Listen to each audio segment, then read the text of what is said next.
So thanks everybody for being here this afternoon to honor a man, an artist, a musician, an author, an internationalist and socialist, but even more importantly, a father, a husband, a grandfather, and a great-grandfather.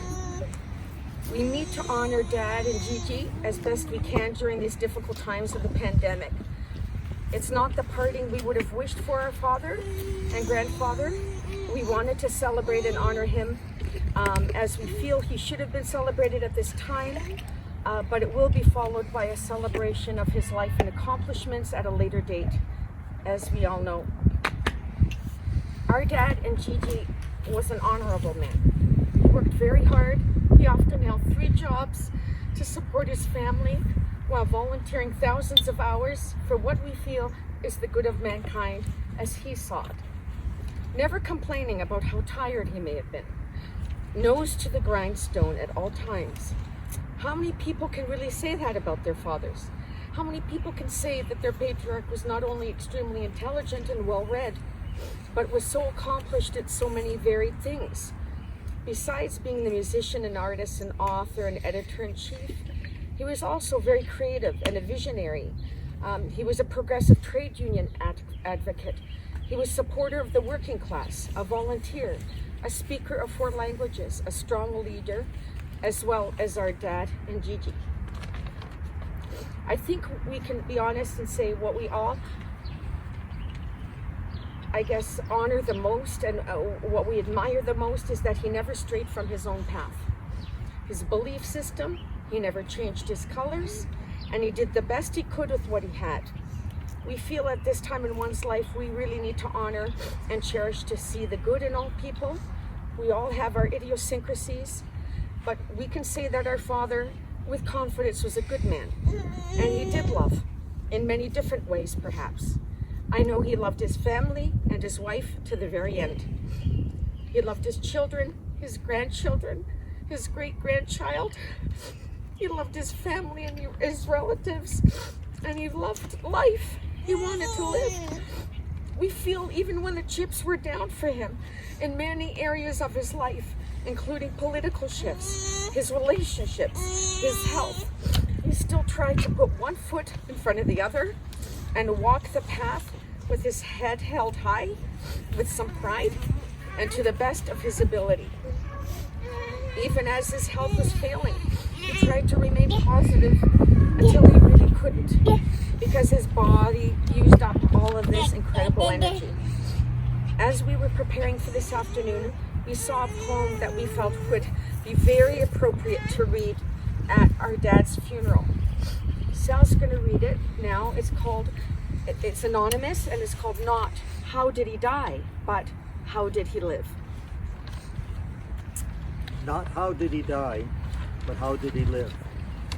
Not what did he gain, but what did he give? These are the units to measure the worth of a man as a man, regardless of his birth, nor what was his church, nor what was his creed. But had he befriended those really in need? Was he ever ready with words of good cheer to bring back a smile, to banish a tear?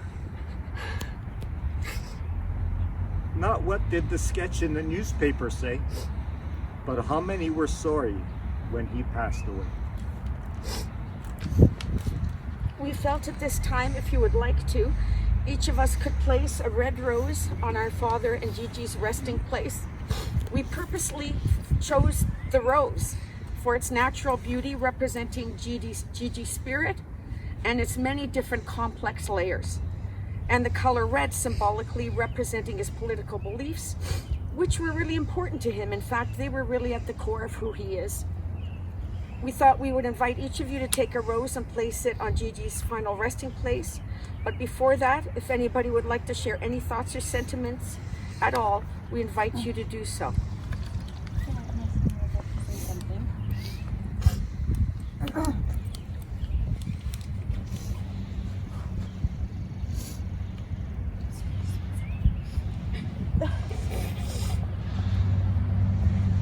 To our beloved Gigi, you have touched every corner of our lives.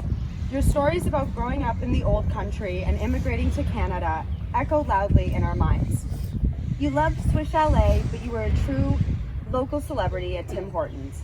You had this incredible ability to connect with complete strangers, always looking to share a laugh or a smile.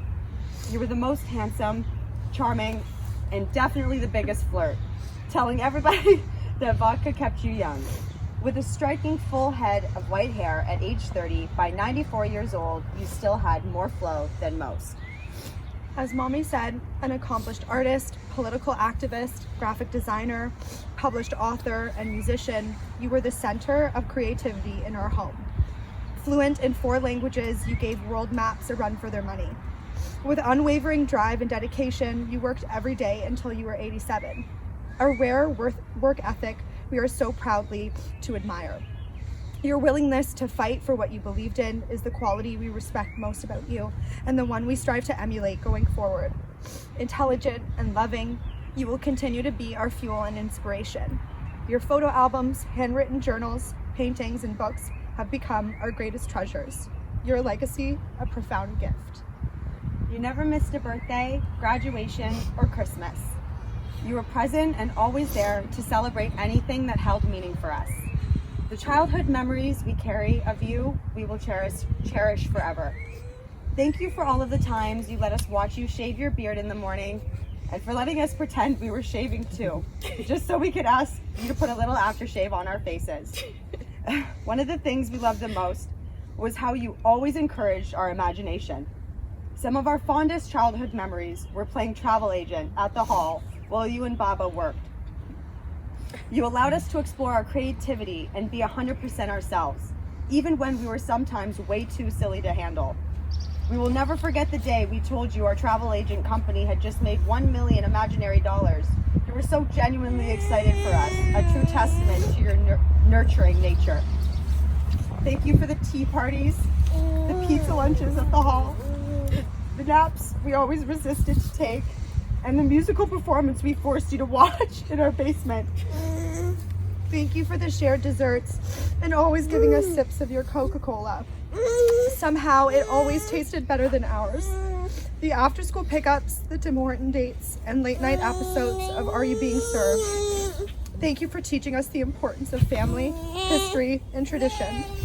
Most of all, thank you for being there to support us, guide us, and love us unconditionally. With grief comes so much gratitude, and we are so fortunate to have created as many lasting memories with you as we did. Wherever you are, we hope you're painting again and playing your violin. We promise not to be good, but to always be careful. Rest in power and peace, Gigi. We love you forever. That's beautiful. Did anybody else have anything to say? Okay, if anybody would like to come and take a flower and then put it on Gigi's final resting place.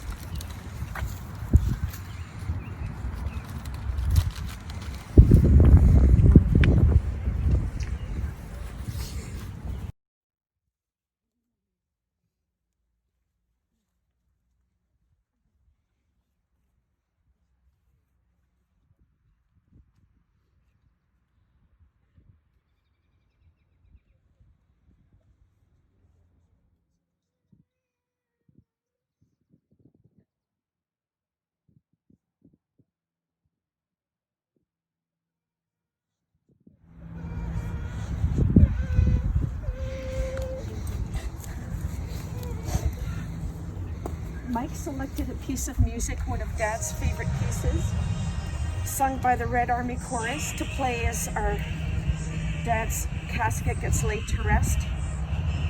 It is soul stirring, and we feel it would be exactly what Dad would have wanted.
they love you.